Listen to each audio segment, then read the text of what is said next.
Bonjour, bienvenue dans cette nouvelle vidéo. Je vous propose donc quelque chose d'un petit peu particulier aujourd'hui parce que dans cette vidéo, ce sont des défunts qui ont répondu à mon invitation de raconter en quelques minutes leur parcours de vie. C'est pareil que si j'avais invité un groupe de personnes, un groupe lambda, comme j'animais des groupes auparavant. Et donc, on est amené à ce moment-là, en début de, de séance, lorsqu'on ne se connaît pas, à se présenter. Donc là, c'est le même principe. Et donc, la première partie de cette vidéo, elle est faite de cette façon-là, où donc le défunt se présente, il va très rapidement parler de lui. Et puis, à la fin, il donne un message qui a été donné au mois de juin 2020, puisque là, c'est la reprise de ces vidéos.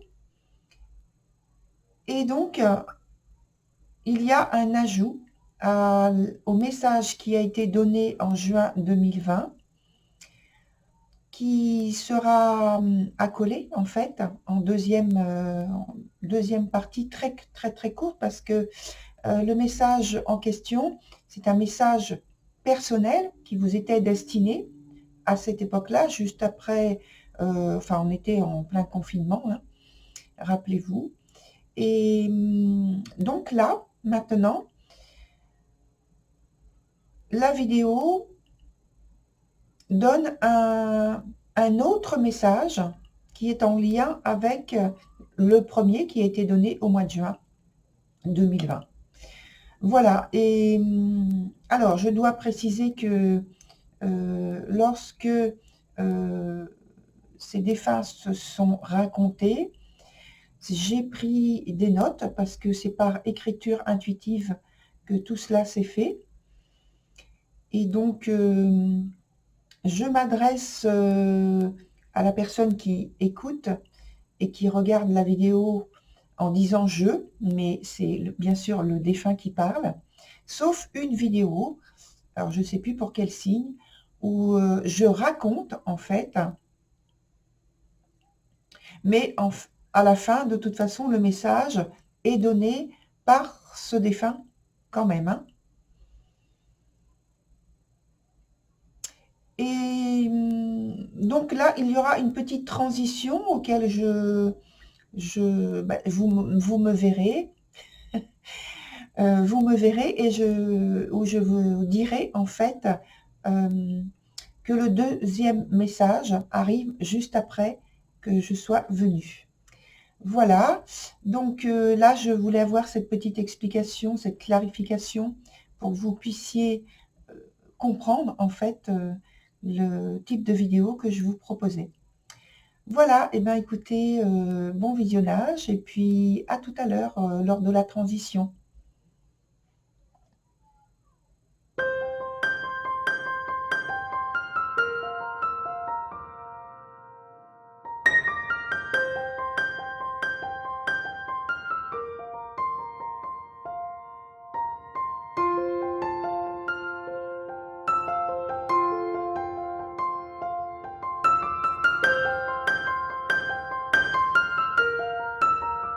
Alors pour moi, les conditions de ma naissance sont claires. J'ai été conçue dans un seul but, prendre la suite de mon père, grand argentier de son temps. J'ai vécu en vase clos, dans un univers où la volonté individuelle est à mettre de côté.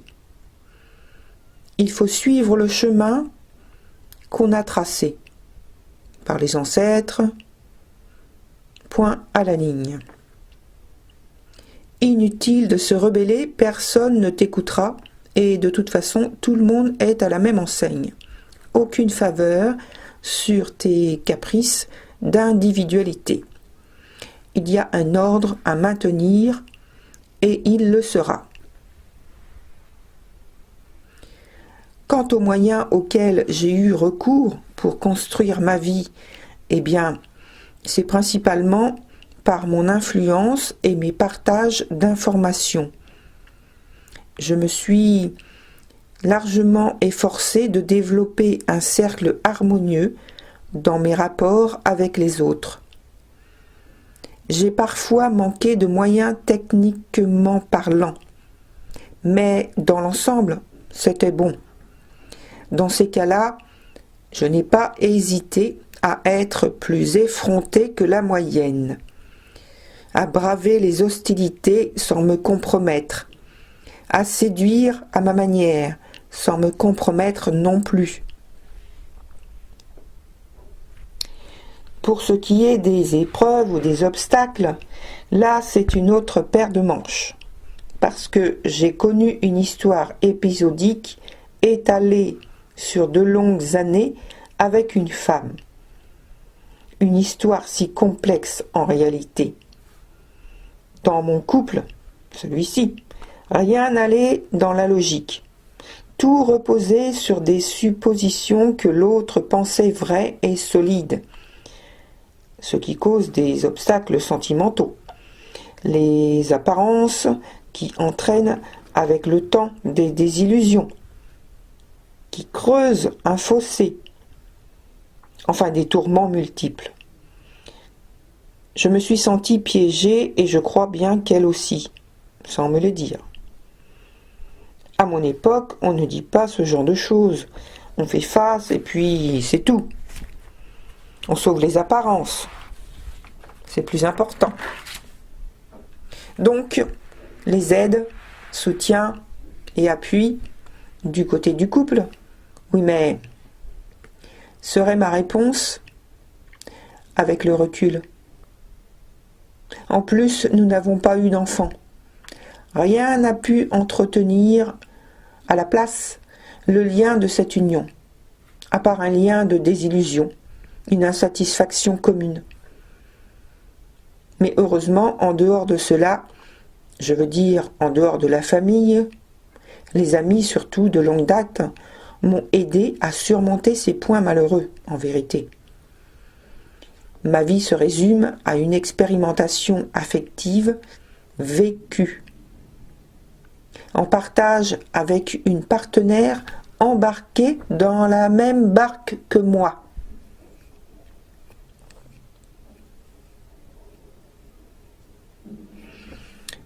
Le message: vous avez cherché à obtenir de plus amples informations à propos de vos affaires, votre travail,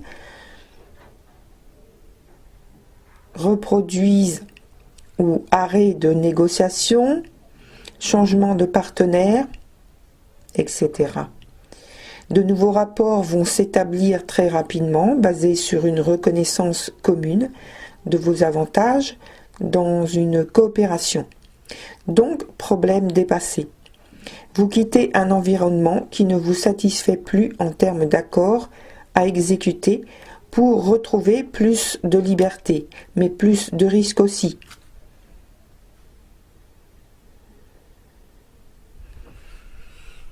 Voilà Charlion pour votre vidéo. Merci de votre écoute. Je vous dis à très bientôt. Alors voilà, me revoici pour la transition. Et maintenant, vous allez voir le deuxième message qui est en lien avec le premier qui a été donné en juin 2020. Bon visionnage. Voilà Charlion, la petite transition est terminée. On se retrouve donc sur le tirage que tu peux voir ici avec 3 cartes que j'ai déposées. Tu peux voir également que ce sont des cartes de tarot qui sont issues du jeu qui s'appelle African American Tarot. Donc c'est un jeu du tarot, je veux dire dans sa structure, il est construit de la même façon que le tarot de Marseille. La différence, c'est donc l'aspect culturel qui a été mis en lien avec ce jeu. Et donc, il y a des termes qui changent pour certaines arcanes. Donc, je vais te donner à chaque fois. Et donc, oui, donc c'est issu de la culture africaine. Et c'est vrai que c'est pour ça qu'il y a certains termes qui sont changés. Voilà, donc on y va immédiatement avec déjà l'arcane 12. Donc tu vois que c'est pas du tout le même dessin. Ensuite, on a le battleur et ensuite on a l'ermite. Alors, on va commencer par la carte du pendu, donc qui porte un autre terme dans ce jeu et qui s'appelle initiation, rite, et c'est l'observateur. Comme tu vois, peut-être là, les petits points que tu vois, je regarde à l'écran, les petits points que tu vois ici, ce sont des yeux. Et donc, le personnage qui est ici, il a les yeux bandés. Donc, ses yeux, en fait, il ne voit pas. C'est vrai que c'est une façon tout à fait différente de percevoir le monde. Et je pense que, comme c'est en lien, si tu te souviens, que j'en ai parlé tout à l'heure, que c'est en lien avec le mois de juin 2020, où on était dans une période totalement folle. Et donc, c'est vrai qu'on a vécu quelque chose de totalement différent. Alors, maintenant, c'est vrai qu'on peut dire que c'était pour toi, justement, une époque où il y avait une initiation, un rite de passage. Et donc, on aurait pu l'appeler que cette période a été vécue par toi comme une époque où ça manquait de sens. Il y avait de l'isolement, oui, parce qu'on était confinés, mais intérieurement, peut-être que tu as pu te sentir aussi très isolé, sans l'être vraiment physiquement, avec d'autres personnes qui étaient proches, qui étaient en même temps que toi. En tout cas, c'était pour toi comme une situation qui a été très, très, très stagnante.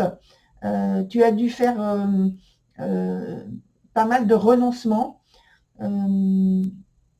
et tu as vécu tout ça comme une très, très grande et très profonde frustration. Sur la deuxième carte, maintenant, on a le battleur. Donc, c'est le numéro 1. Donc, c'est un nouveau départ, hein, finalement.